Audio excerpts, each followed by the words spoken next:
안녕하세요. 사연극장입니다. 오늘 들려드릴 사연은 25년간 바늘과 실로 아들을 키워낸 한 어머니의 이야기를 각색했습니다. 새벽부터 재봉틀 앞에서 시작되는 하루, 손끝에서 탄생하는 정성스러운 옷들, 그리고 그 모든 것을 촌스럽다며 거부하는 며느리까지. 72살 영자 씨에게는 자신의 전문성조차 부정당하는 나날이었습니다. 양복점을 25년간 운영하며 홀로 아들을 키워낸 자랑스러운 과거도, 동네 사람들이 인정해주던 뛰어난 손재주도 며느리에게는 시대에 맞지 않는 구식 기술일 뿐이었죠. 하지만 어느 날 영자 씨는 용기 있는 선택을 합니다. 재봉틀과 함께 새로운 도전을 시작한 것입니다. 과연 72살의 나이에 시작한 새 출발이 성공할 수 있을까요? 그리고 가족에게 버림받았다고 생각했던 그 기술에는 어떤 놀라운 반전이 기다리고 있을까요? 지금부터 영자 씨의 이야기 함께 들어보시겠습니다. 영자는 재봉틀 앞에서 마지막 실밥을 정리했습니다. 손끝이 떨리고 있었어요. 25년 동안 함께한 이 낡은 재봉틀과 작별하는 순간이었으니까요. 매일 아침 7시부터 밤 9시까지 이 작은 양복점에서 온 동네 사람들의 옷을 고쳐주었죠. 영자 씨, 정말 손재주가 좋아요. 단골 할머니들이 늘 하던 말이었습니다. 찢어진 바지, 작아진 재킷, 낡은 코트까지. 영자의 손을 거치면 마법처럼 새 옷이 되어 나갔어요. 영자는 자부심이 있었습니다. 이 동네에서 가장 솜씨 좋은 재봉사라는 자부심 말이에요. 하지만 이제 모든 게 끝났습니다. 아들 민호가 결혼하고 나서부터 모든 것이 달라졌어요. 며느리 지혜가 들어온 순간부터였습니다. 어머니, 요즘 누가 수선해서 입어요? 지혜가 처음 양복점에 와서 한 말이었어요. 차갑고 날카로운 목소리였습니다. 그 순간 영자의 가슴 한편이 서늘해졌어요. 지혜는 영자가 정성스럽게 진열해 놓은 옷들을 훑어보더니 코끝으로 웃었습니다. 비웃는 것 같았어요. 시대가 많이 바뀌었는데. 완성하지 않은 문장이 더 아팠습니다.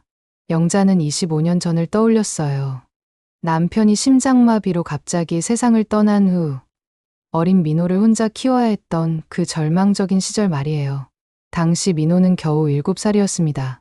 엄마, 아빠 언제 와요? 매일 밤 울면서 묻는 아들을 달래야 했어요. 하지만 영자도 울고 싶었습니다. 그때 영자에게는 이 재봉틀이 희망이었어요. 시어머니가 물려준 낡은 재봉틀 한 대. 그것이 전부였습니다. 새벽 4시에 일어나서 밤 11시까지 하루 19시간을 일했어요.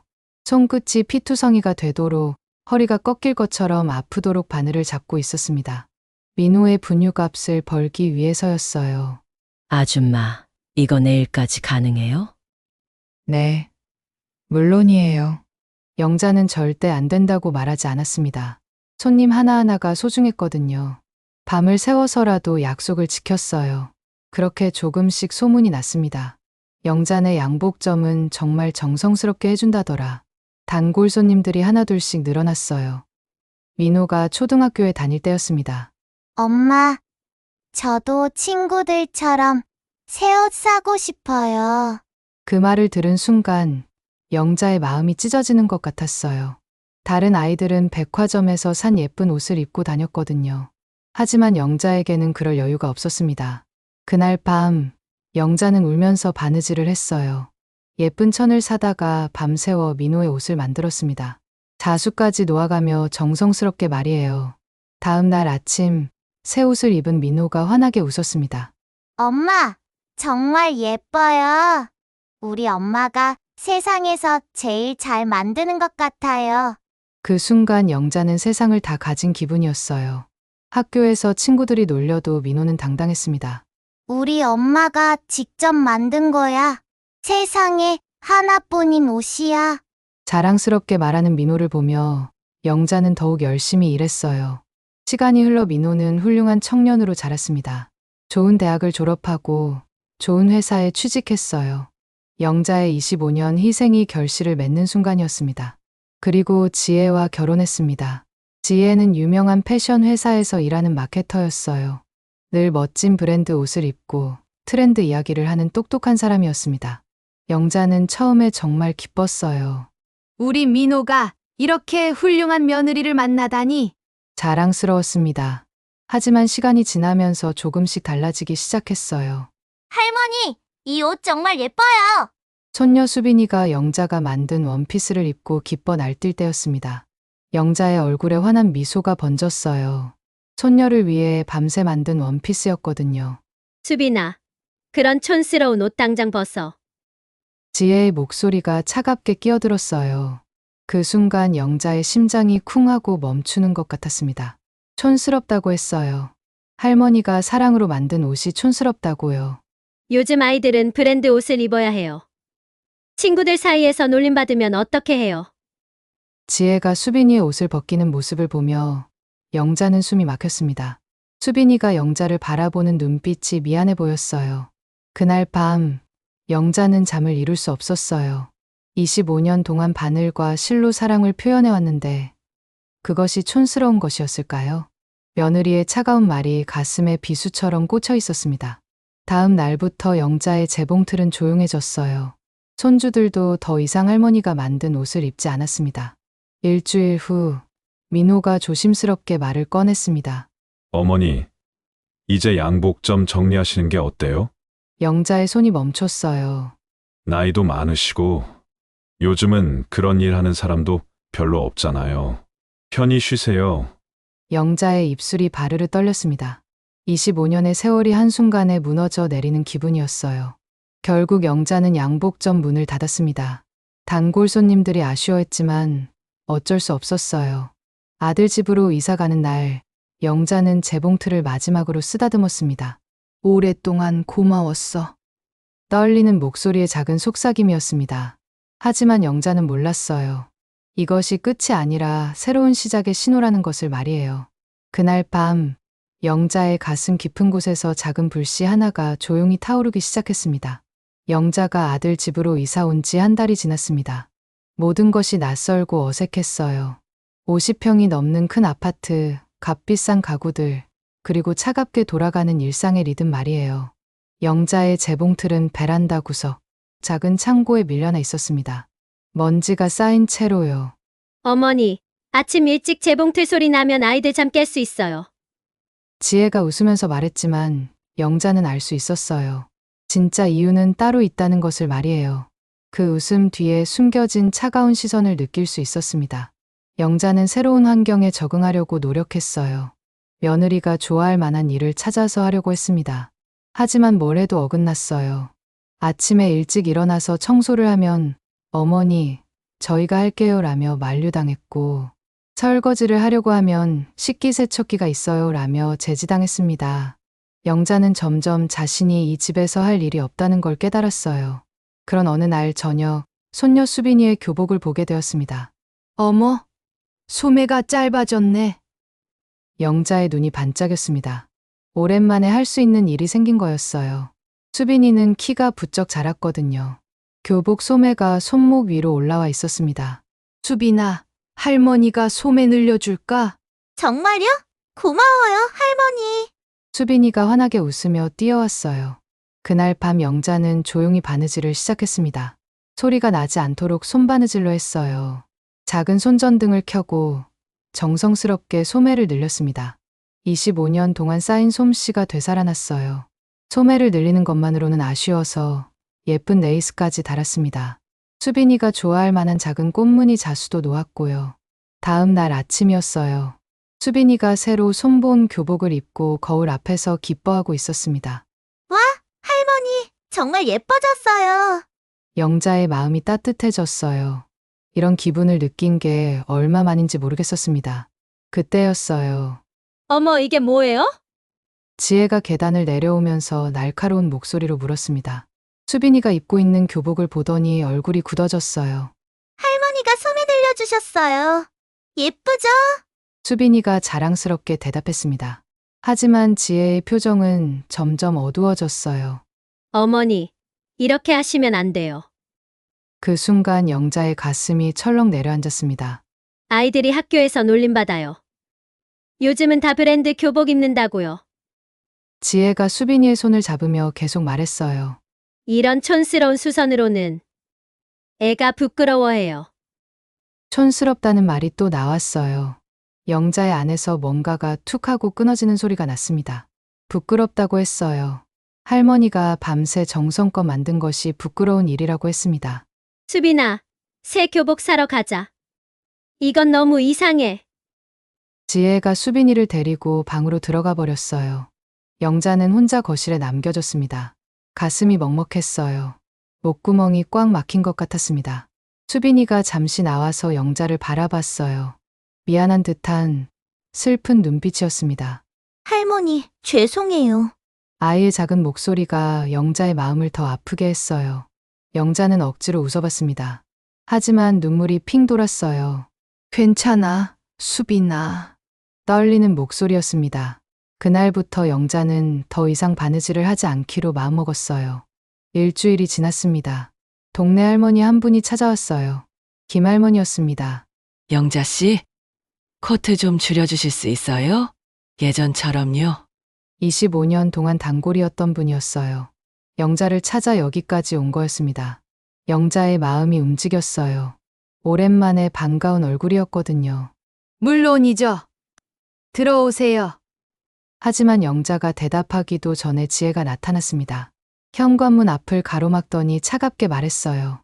죄송해요. 저희 어머니는 이제 그런 일 안 하세요. 김할머니가 당황한 표정을 지었어요. 아, 그래요? 그럼 요즘은 수선집이 많으니까 거기 가보세요. 지혜의 목소리에는 전혀 미안함이 없었습니다.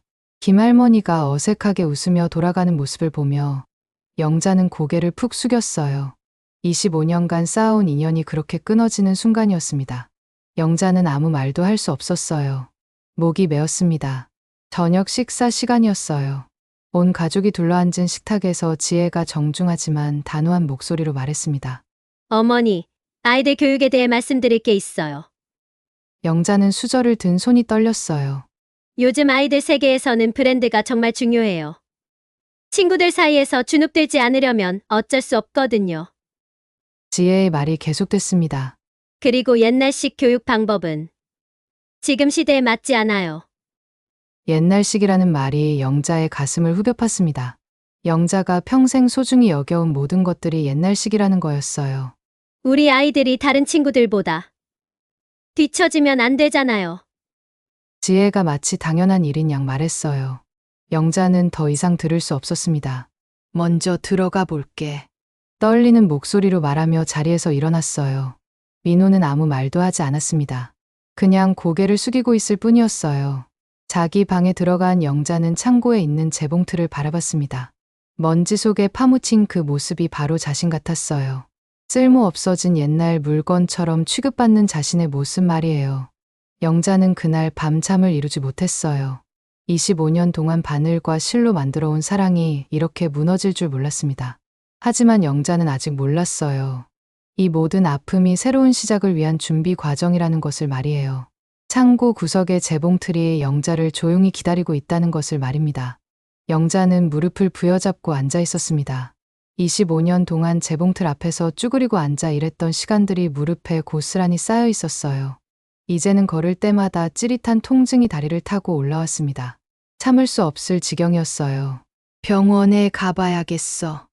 영자가 아침 식사 때 조심스럽게 말했습니다. 그래요? 혼자 갈 수 있으세요? 지혜가 신문을 보면서 대수롭지 않게 대답했어요. 영자의 가슴 한편이 서늘해졌습니다. 혼자 갈 수 있냐고 묻는 게 아니라 함께 가겠다고 해야 하는 거 아닌가요? 민호도 커피를 마시며 고개만 끄덕였을 뿐이었어요. 택시 타고 가세요. 돈은 서랍에 있어요. 그게 전부였습니다. 영자는 혼자 병원으로 향했어요. 정형외과 대기실에서 번호표를 들고 앉아 있는데 마음이 더 아팠습니다. 옆자리에 앉은 할머니는 아들과 며느리가 함께 와 있었어요. 어머니, 많이 아프세요? 의사 선생님 뭐라고 하시나요? 어머니, 이거 드세요. 목 마르실까 봐 물 사왔어요. 그 모습을 보며 영자는 자꾸 눈물이 났어요. 다른 할머니는 손자까지 데리고 와서 할머니 손을 꼭 잡아주고 있었습니다. 할머니, 아파요? 빨리 나았으면 좋겠어요. 어린아이의 맑은 목소리였어요. 영자는 고개를 돌렸습니다. 더 이상 볼 수가 없었어요. 검사 결과는 좋지 않았습니다. 할머니, 무릎 연골이 많이 닳았네요. 주사 맞으시고 물리치료 받으셔야 해요. 의사 선생님이 말했어요.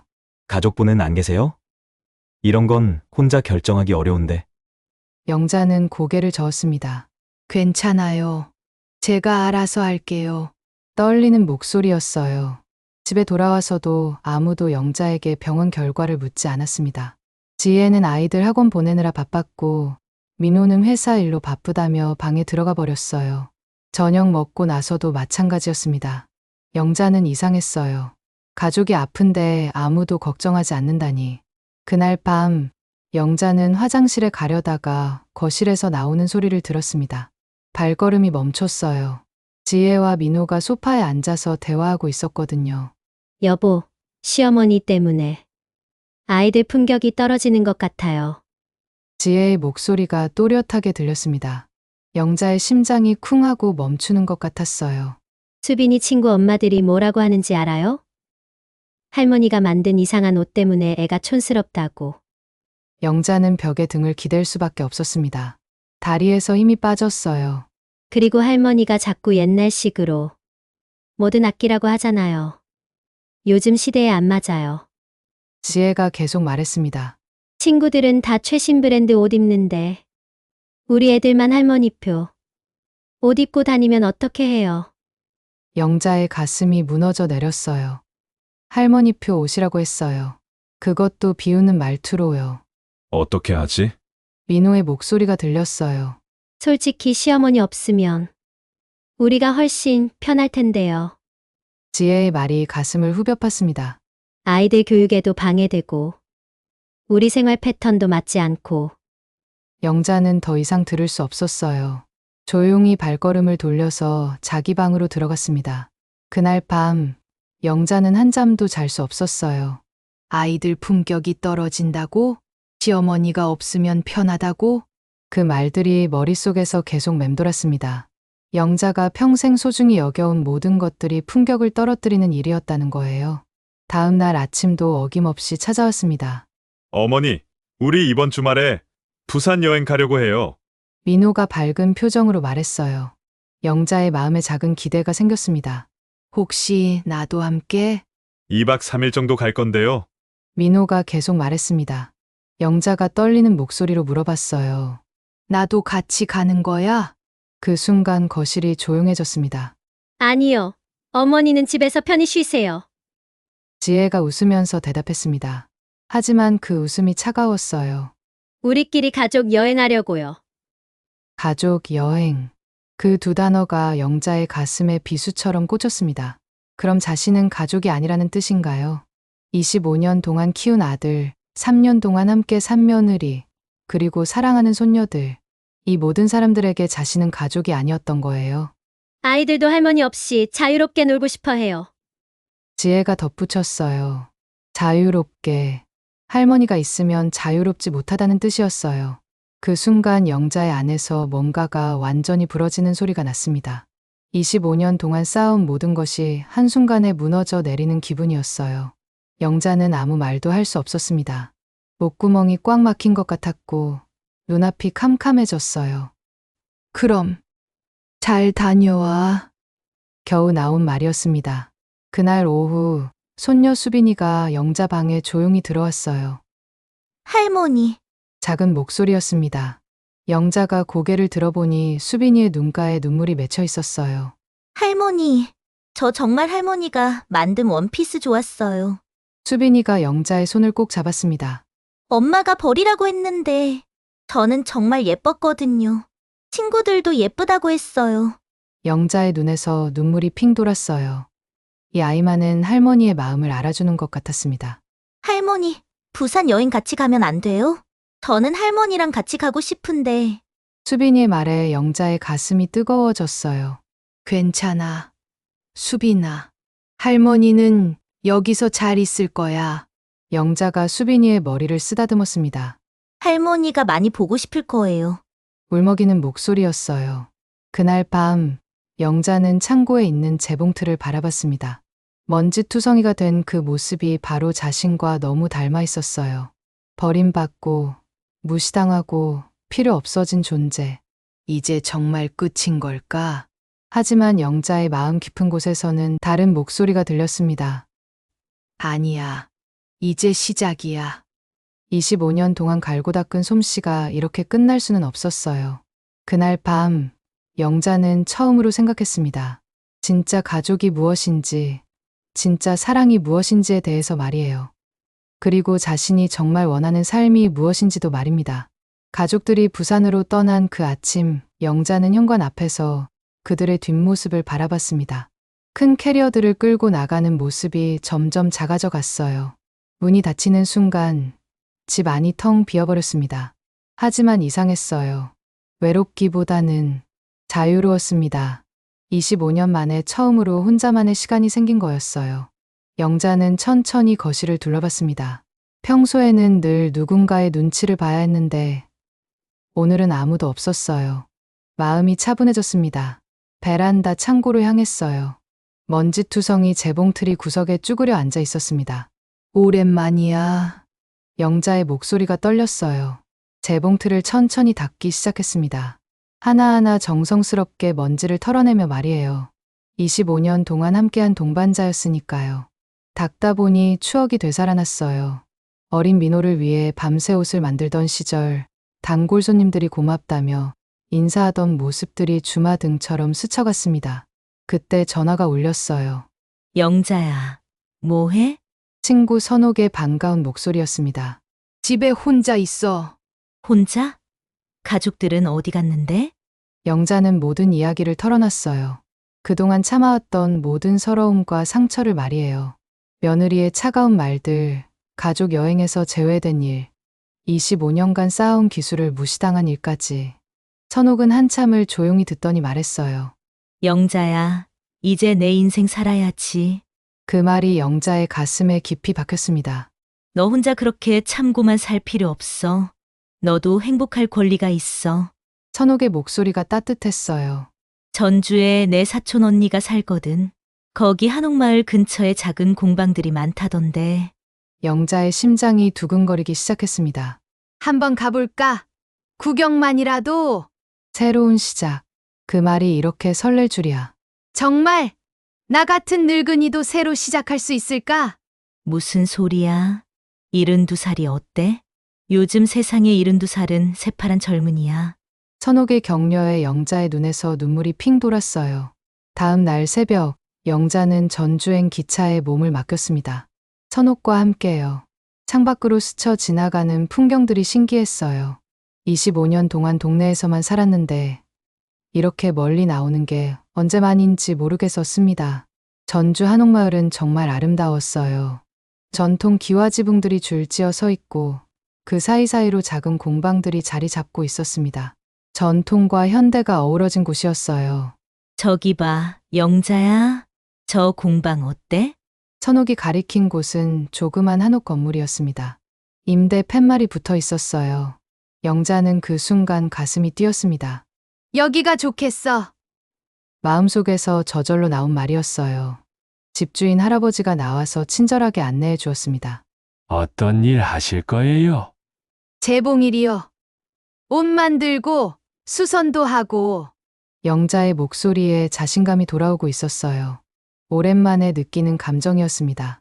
아, 좋아요. 요즘 그런 분들이 필요해요. 젊은 사람들이 수제품을 많이 찾거든요. 할아버지의 말에 영자의 가슴이 뜨거워졌어요. 25년 만에 처음으로 인정받는 기분이었습니다. 계약을 마치고 서울로 돌아온 영자는 완전히 달라져 있었어요. 걸음걸이부터 달랐습니다. 당당하고 자신 있었어요. 가족들이 부산 여행에서 돌아온 저녁이었습니다. 어머니, 혼자 뭐 하셨어요? 심심하셨죠? 민호가 가방을 놓으며 물어봤습니다. 이사 준비했어. 영자의 목소리는 침착하고 단호했어요. 네, 이사요? 지혜가 놀란 표정을 지었습니다. 전주로 이사 갈 거야. 거실이 순식간에 조용해졌습니다.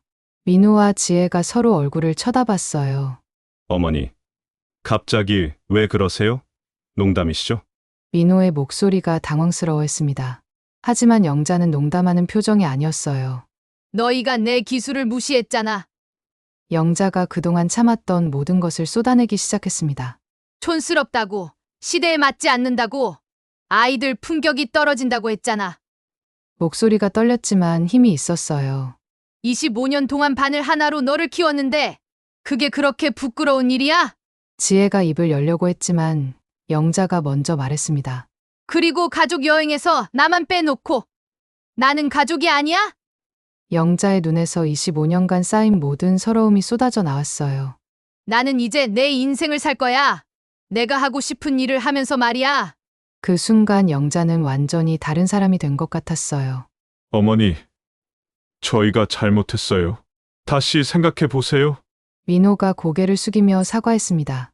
하지만 이미 늦었어요. 영자의 마음은 정해져 있었습니다. 미안하지만 이미 결정한 일이야. 영자가 재봉틀을 어루만지며 말했어요. 이 재봉틀과 함께 새 출발할 거야. 나를 인정해 주는 곳에서 말이야. 지혜가 마지막으로 말했어요. 어머니, 정말 이기적이세요. 가족 생각은 안 하세요? 그 말에 영자는 씁쓸하게 웃었습니다. 72년을 남을 위해 살았으니까 이제 나를 위해 살아볼 거야. 다음 날 아침 이사차가 왔습니다. 짐이 많지 않았어요. 재봉틀과 옷까지 그리고 몇 개의 추억 정도였습니다. 25년을 살았는데 이게 전부였어요. 가족들이 어색하게 배웅을 했습니다. 할머니 정말 가시는 거예요? 수빈이가 울먹이며 안아줬어요. 할머니도 보고 싶을 거야. 하지만 할머니는 이제 행복하게 살 거니까. 영자가 수빈이의 머리를 쓰다듬었습니다. 너도 행복하게 살아야 해. 다른 사람 눈치 보지 말고.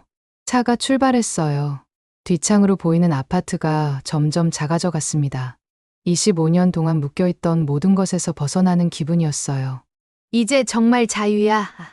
영자가 혼잣말로 중얼거렸습니다. 전주로 가는 길, 영자의 마음은 두근거렸어요. 72살에 시작하는 새로운 인생. 무서웠지만 설레었습니다. 재봉틀이 차 안에서 조용히 흔들리고 있었어요. 마치 새로운 시작을 기다리는 것처럼 말이에요. 우리 함께 해보자. 이번엔 정말 우리가 하고 싶은 일을 하면서. 영자가 재봉틀에게 속삭였습니다. 새로운 꿈을 향한 여행이 시작되었어요. 전주에 도착한 첫날 밤, 영자는 작은 공방 앞에서 한참을 서 있었습니다. 어둠이 내린 한옥마을이 고요했어요. 정말 내가 할 수 있을까? 72살의 나이에 새로 시작한다는 게 갑자기 두려웠습니다. 가슴이 두근두근 뛰었어요. 하지만 구석에 놓인 재봉틀을 보는 순간 용기가 생겼어요. 우리 함께 해보자. 영자가 재봉틀을 쓰다듬으며 속삭였습니다. 첫 주는 정말 힘들었어요. 공방 문을 열어도 아무도 오지 않았거든요. 하루 종일 앉아서 기다렸지만 발걸음 소리조차 들리지 않았습니다. 혹시 실수한 걸까? 영자의 마음이 흔들렸어요. 하지만 포기하지 않았습니다. 매일 아침 일찍 공방 문을 열고 재봉틀을 정리하고 기다렸어요. 일주일이 지난 어느 오후였습니다. 똑똑똑. 문을 두드리는 소리가 들렸어요. 영자의 심장이 뛰었습니다. 안녕하세요. 20대 초반으로 보이는 젊은 여학생이 들어왔어요. 손에 청바지를 들고 있었습니다. 할머니, 이 청바지 좀 줄여주실 수 있나요? 영자는 반가워서 눈이 번쩍 뜨였어요. 물론이지. 어디 보자. 청바지를 살펴보니 상태가 좋았습니다. 하지만 길이가 너무 길었어요. 그런데 그냥 줄이기만 하기엔 아깝네. 예쁜 천인데. 영자가 청바지를 만지며 말했어요. 그럼 어떻게 하면 좋을까요? 학생이 호기심 어린 눈으로 물어봤습니다. 스커트로 만들어 볼까?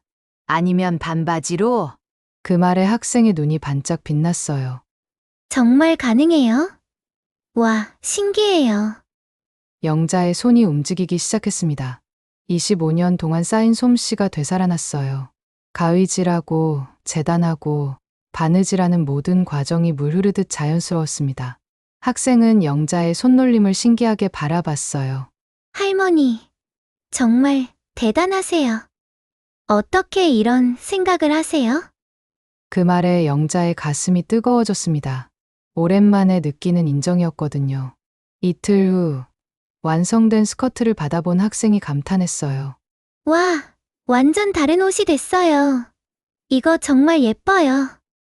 학생이 스커트를 입고 거울 앞에서 돌아보며 좋아했습니다.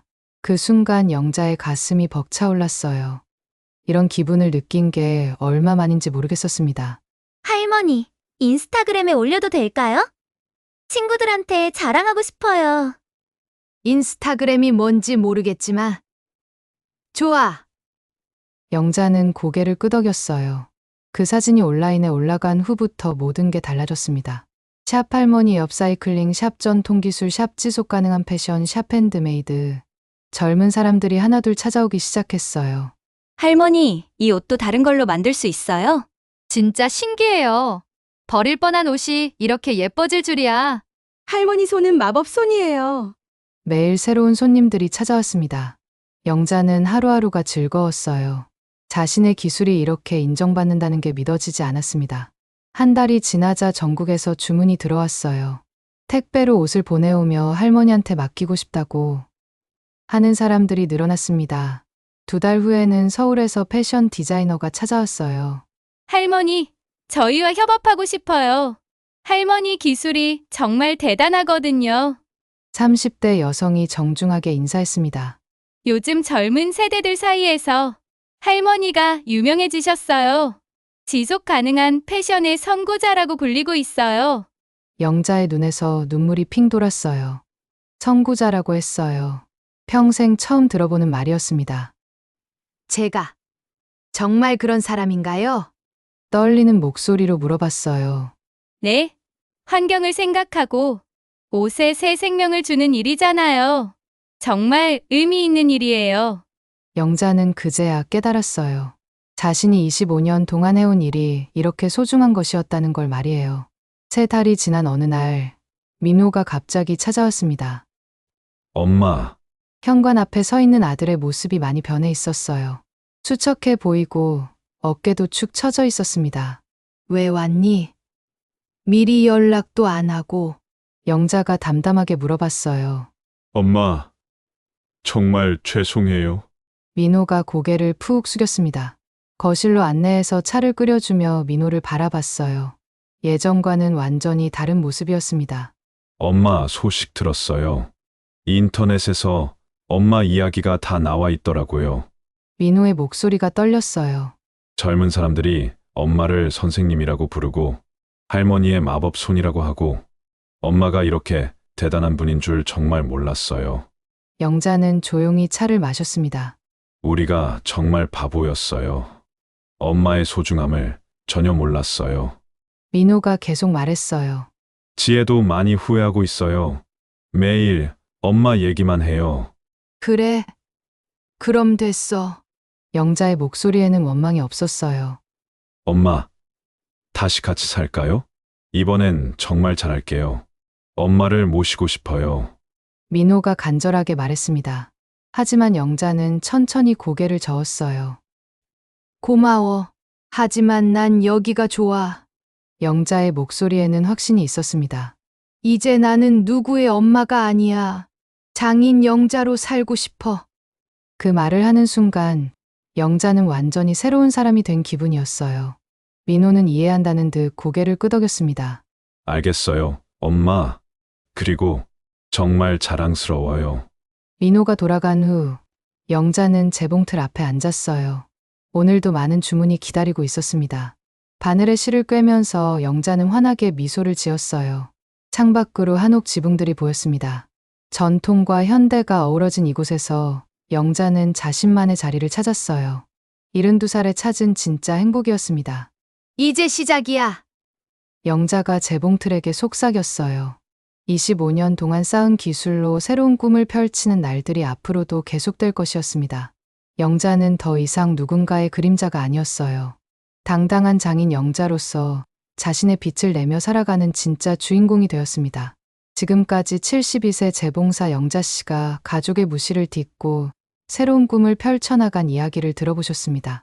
전통 기술을 촌스럽다며 폄하하던 며느리와 달리 젊은 세대들은 영자 씨의 손재주를 지속 가능한 패션이라며 열광했습니다. 진정한 가치는 시대를 초월한다는 것을 보여주는 감동적인 반전이었죠. 혹시 여러분도 나이 때문에 혹은 주변의 시선 때문에 포기했던 꿈이 있으시나요? 가족이나 주변 사람들이 여러분의 재능을 제대로 알아보지 못해 속상했던 경험이 있으시나요? 댓글로 여러분의 이야기를 들려주세요. 여러분의 경험담이 또 다른 누군가에게는 새로운 시작의 용기가 될 수 있습니다. 나이는 숫자에 불과하다는 것, 그리고 진짜 늦은 때란 없다는 것을 영자 씨가 보여주셨습니다. 우리 모두 자신의 가치를 믿고 당당하게 살아가길 바랍니다. 오늘도 영상을 끝까지 시청해 주셔서 감사합니다. 좋아요와 구독, 그리고 댓글로 여러분의 응원과 이야기를 들려주세요. 여기까지 사연극장이었습니다. 감사합니다.